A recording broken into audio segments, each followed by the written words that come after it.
Deus abençoe você, querido e amado amigo, internauta, querido ouvinte, onde você estiver, dentro de um carro, na sua casa, com a sua família, neste momento, no sábado. Quem sabe você está ouvindo agora, ao vivo aí, às 11 horas da manhã, na nossa igreja, que a sua vida, a sua família seja ricamente abençoada. Você que está nesse sábado feliz, um sábado onde nós podemos relembrar das obras do Criador, esquecer desse monte de situações que estamos vivendo, de incertezas no nosso mundo, quanta gente falando, quantas coisas, e nós muitas vezes não sabemos para onde correr. Mas nós sabemos de uma coisa, que o sábado é o dia do Senhor, e Ele nos deixou reservado este dia, para que nós tenhamos essa condição de adoração. Nós falamos daqui de Diadema, da Igreja Adventista Central de Diadema, e você que está nos assistindo de qualquer parte do nosso país ou do mundo. Hoje mesmo eu recebi uma ligação de um amigo meu, vai o meu abraço aí ao pastor Sandro Brau, lá da Igreja de Washington. Falei com ele hoje, e ele assistindo às nossas pregações, às nossas palestras lá de Washington. A gente nunca sabe onde chegará essa mensagem. O que nós entendemos é que Deus tem usado este meio de comunicação para chegar até as pessoas.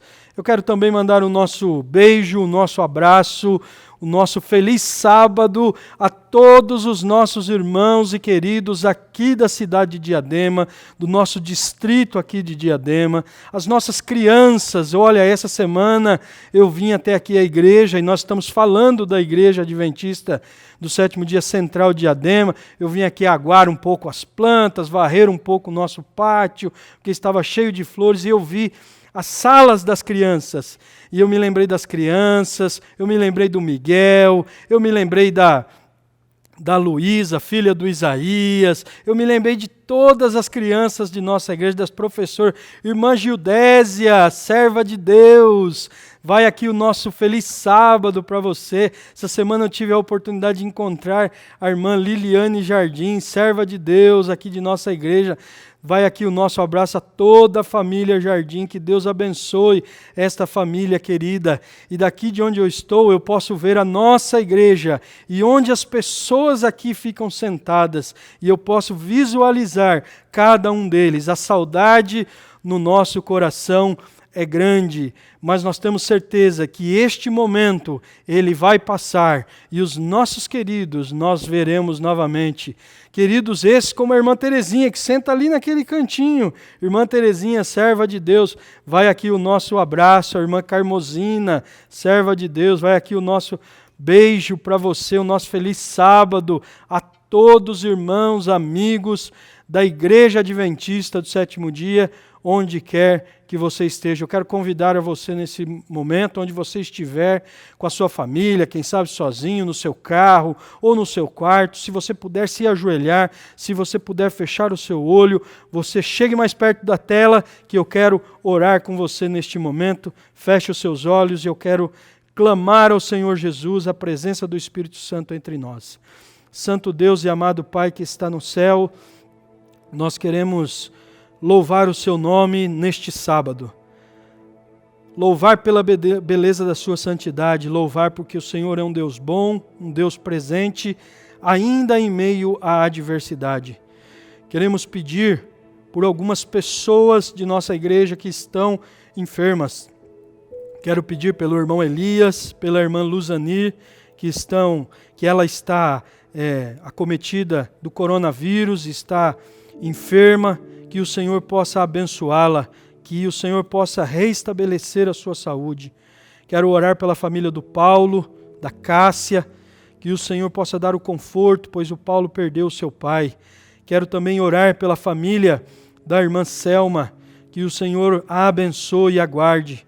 Quero orar por todos os nossos queridos de nossa igreja, por toda a liderança dessa igreja, por todas as pessoas que estão doando cestas básicas, alimentos, que estão doando roupas, que o Senhor possa abençoar a todos estes, que o pão, a esperança na pessoa de Jesus Cristo não falte, e que acima de tudo a certeza na salvação do Senhor seja aquele objeto de desejo no nosso coração a cada dia, pedimos essa prece em nome daquele que tudo pode, o Cristo Jesus. Amém.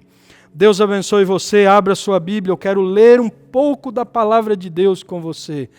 Nós, num momento tão triste, que nós não podemos estar em nossa casa de oração, mas dentro dos nossos lares, com os nossos queridos, nós temos que ler a palavra de Deus, meditar na palavra de Deus, nos orientarmos pela palavra de Deus.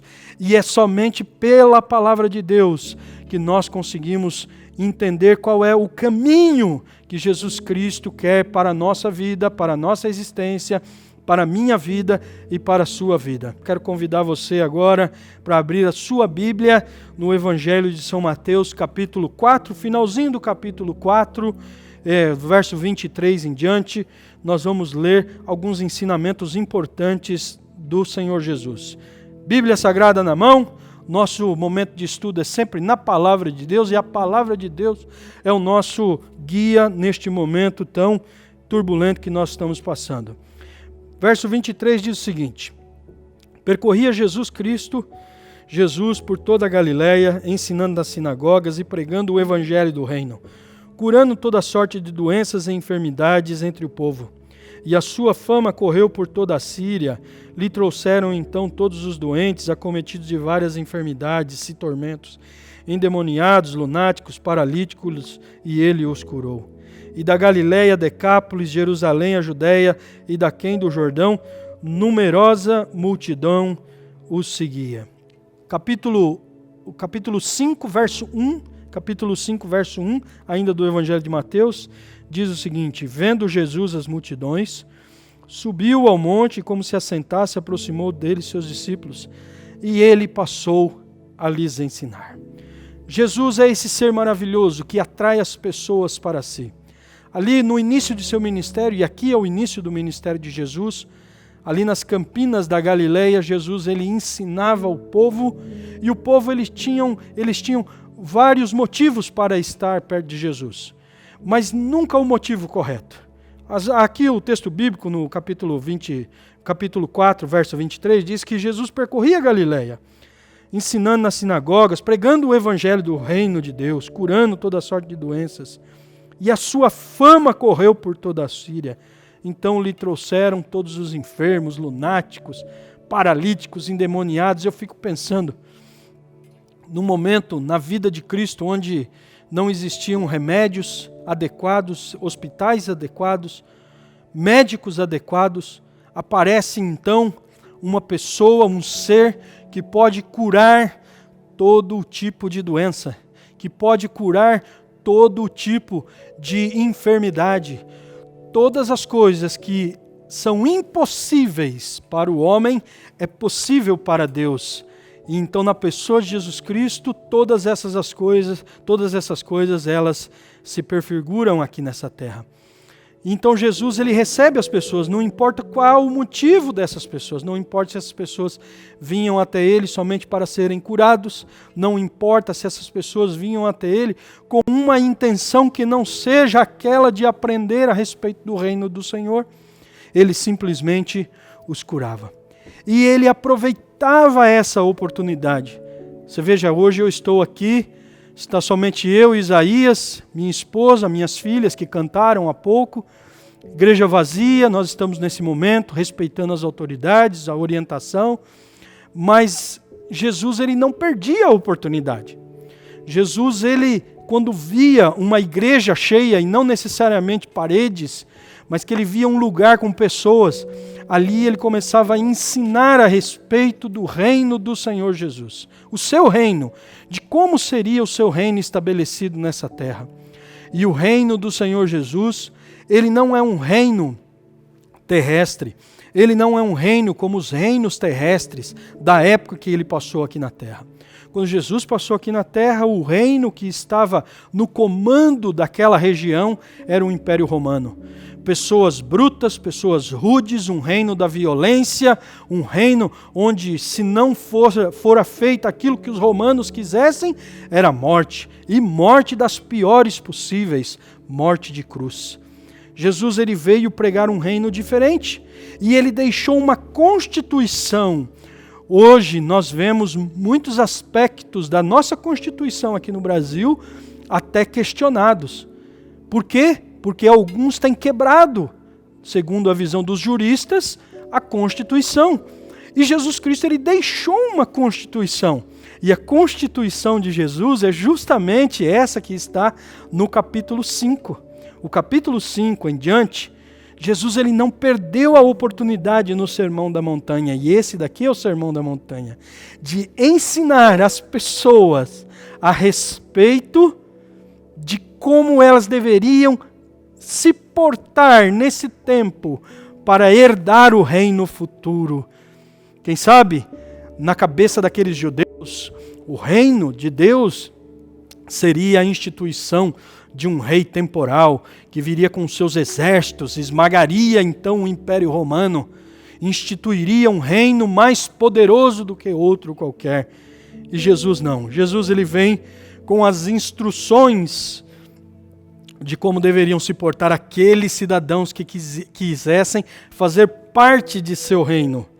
E são as bem-aventuranças. Feliz daquele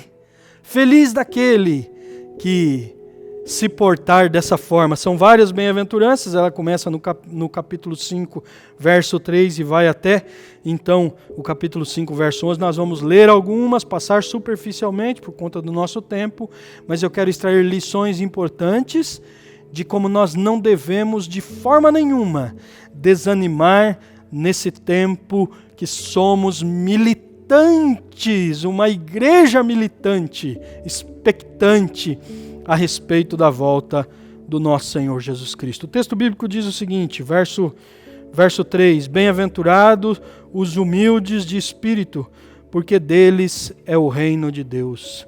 Humildade, este deve ser uma característica do Filho de Deus.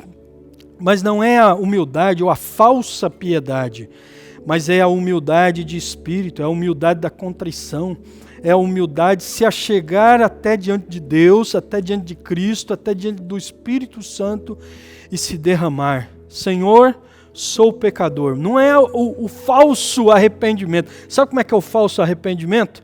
Eu vou dizer para você como é que é o falso arrependimento. O falso arrependimento é mais ou menos assim.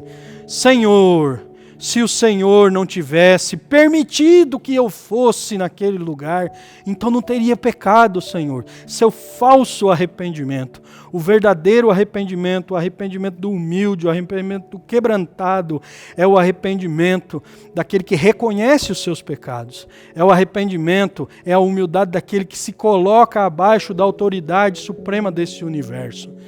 O ser humano é tão pequeno, meus amigos. Nós vivemos num mundo tão pequeno em face de um universo tão grande. E você pensa comigo. Para comigo agora para pensar. Ó. Toda essa parafernália tecnológica que nós temos hoje em dia.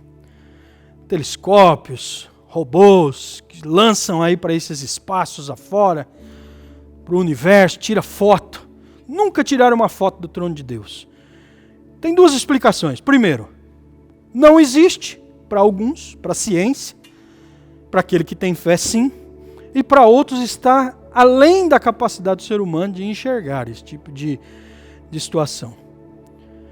Mas você veja que Jesus Cristo, sendo Deus pleno, Filho de Deus, Deus Pai, Filho e Espírito Santo, Jesus Cristo se ofereceu em nosso favor, e Ele cruzou todo esse universo e veio até essa terra, pequena, com seres pequenos. Ontem cedo nós fizemos o velório do seu João, pai do Paulo, e vai aqui a nossa solidariedade com o Paulo e sua família, irmão Carlos Parejo, ali toda a família, que Deus abençoe, dona Fátima, viúva, que Deus abençoe a vocês, nós estamos orando pela família. Repentinamente ele morreu, cometido de um câncer, e como tênue é a nossa vida. Quão passageira é a nossa vida. Nós não temos nada a oferecer aqui neste tempo que não seja a esperança maior de vermos Jesus Cristo voltar. E eu fiquei refletindo nessa ação de ontem, daquele velório, de como Jesus, atravessando todo este universo, veio até aqui para nos salvar, deu a sua vida em nosso favor, para que nós tenhamos uma vida plena e uma vida plena em Jesus Cristo. Bem-aventurados os humildes de espírito. Mas a Bíblia ainda continua. No verso 4 ela diz assim, ó, bem-aventurados os que choram, porque esses serão consolados. Serão consolados porque o choro pode durar uma noite, mas a libertação, a esperança maior vem ao alvorecer. E é nesse alvorecer, desse negror que nós vivemos, que nós esperamos. Nós esperamos um alvorecer na esperança do Senhor Jesus Cristo. O nosso choro, quem sabe o nosso pranto, ele não é um pranto sozinho. Você que está aí na sua casa, quem sabe confinado há 1 ou 2 semanas, quem sabe sem esperança já, com uma paranoia na cabeça, saiba que o seu choro, ele é ouvido. E ele é ouvido pelo ouvido daquele que tudo ouve, o ouvido do nosso Senhor Jesus Cristo. Bem-aventurados os mansos, diz o outro verso, o verso 5, bem-aventurados os mansos, porque estes herdarão a terra. Bem-aventurados que têm fome e sede de justiça do Senhor. E a palavra do Senhor aqui mesmo no Sermão do Monte, ela disse o seguinte, que melhor é buscar em primeiro lugar o reino de Deus e toda a sua justiça, e todas as outras coisas vos serão acrescidas e acrescentadas. Não é a justiça desse mundo, onde não há justiça, mas é a justiça de Deus. A justiça daquele que nunca falha. A justiça daquele que promove justiça a todos. Não essa justiça corrupta, uma justiça que não é equivalente. Às vezes você tem dinheiro para pagar um pouco mais o advogado, então você tem um tipo de justiça. Aquele que não tem dinheiro para pagar um advogado tem outro tipo de justiça. Mas a justiça do reino de Deus, ela é uma justiça que dará aquilo que o indivíduo não merece a ele. A misericórdia. E é isso, a palavra misericórdia, ela tem essa conotação. Dar ao pecador aquilo que o pecador não merece. E é justamente o verso 7 que fala, bem-aventurado os misericordiosos. Dar a misericórdia é dar aquilo que não se merece. Deus deu a vida por nós. Nós não merecemos a vida do Senhor Jesus, mas Ele deu a vida para que nós pudéssemos ser salvos. Bem-aventurado os limpos de coração, porque verão a Deus. O verso 8, e eu quero então me deter aqui no verso 9, bem-aventurados pacificadores. E ser um pacificador hoje, nesses dias, não é fácil. Ser um pacificador é ser alguém que será perseguido. Ser um pacificador é alguém que será atribulado. Ser um pacificador é alguém que será vilipendiados muitas vezes, porque o pacificador é aquele que se coloca ao lado do Senhor Jesus. Bem-aventurados pacificadores, verso 9, porque serão chamados filhos de Deus. E o verso 10 e 11, então, para terminar, bem-aventurados perseguidos por causa da justiça, porque deles é o reino de Deus, e bem-aventurados sois quando por minha causa vos injuriarem e vos perseguirem, e mentindo disserem todo mal contra vós. Verso 12, então, diz o seguinte, regozijai-vos e exaltai-vos, porque grande é o vosso galardão dos céus, pois assim perseguiram os profetas que vieram antes de vós. Deus tem uma bênção toda especial para mim e para você, meu amigo. Esse manual de instrução de como nós devemos proceder neste momento da dificuldade é o que nos dá alento e nos dá conforto para saber que nós não estamos sozinhos. No mundo, todos nós teremos aflições, mas tem de bom ânimo. Jesus venceu o mundo e nos dá a capacidade de vencermos no nome dele. Eu quero orar com você neste momento. Eu quero que você deposite a sua vida na sua esperança, as suas ansiedades, as suas necessidades, as suas súplicas aos pés da cruz do nosso Senhor Jesus, aos pés daquele que tudo pode. O Senhor Jesus pode reverter qualquer situação dessa terra, até mesmo a morte, porque para a morte ele tem a ressurreição. E o manual de instrução, de ensino, de como nós devemos proceder aqui nessa terra, é justamente a Mateus capítulo 5. Esses versos são os versos áureos deste capítulo. Eu quero orar com você e com a sua família neste momento. Feche os seus olhos, curve sua fronte. Clamamos ao Senhor, Pai Santo e amado que está no céu. Mais uma vez nos achegamos diante do Senhor. Nós não temos nada, Senhor, a lhe oferecer. Nós queremos dar ao Senhor a nossa vida, mas ela não tem condições de nos salvar. Nós só seremos salvos, Pai, pelo sangue do Senhor. Nós só seremos salvos pela bênção do sacrifício de Cristo.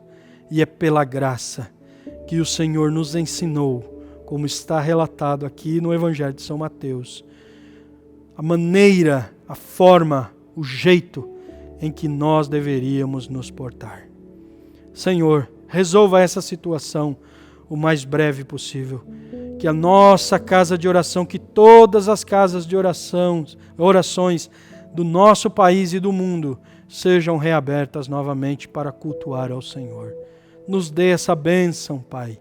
Nos dê esta providência, porque nem a ciência, nem governo, nada pode suplantar estas forças que estão aí, senão a força espiritual do Senhor. Nos dê a sua paz acima de tudo. Nos coloque ao seu lado, que a nossa confiança não esmoreça neste momento. Nos abençoe, não porque merecemos, pelas bênçãos de Cristo Jesus é que pedimos. Amém. Deus abençoe você, amigo. Deus abençoe você, amiga. E não se esqueça, nunca se esqueça, o justo viverá pela fé. Deus abençoe.